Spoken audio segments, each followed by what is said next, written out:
पॅरेंट्सचं प्रेशरमुळे खूप students wrong करिअरमध्ये जातात.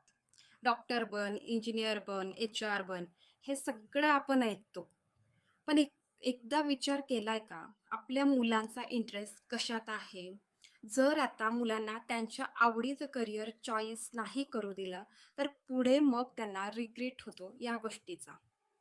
रिॲलिटी हीच आहे, की इंटरेस्टने निवडलेल्या करिअरमध्ये व्यक्ती लवकर सक्सेस होतो आणि आनंदीसुद्धा असतो. नाहीतर काही लोक फक्त कामच करत असतात. त्यांचा इंटरेस्ट कुठेतरी हरवून गेलेला असतो. म्हणूनच मी घेऊन आले आहे एक फ्री करिअर क्लॅरिटी वेबिनार, जिथे पॅरेंट्स आणि स्टुडंट्स दोघांना मिळणार आहे perfect career direction, personal one two one clarity call with me and VIP community access. तर जर तुम्हाला तुमच्या मुलाचं फ्युचर सेक्युअर करायचं असेल, तर आजच रजिस्टर करा. लिंक बायोमध्ये आहे. सीट्स खूप लिमिटेड आहेत. Join fast.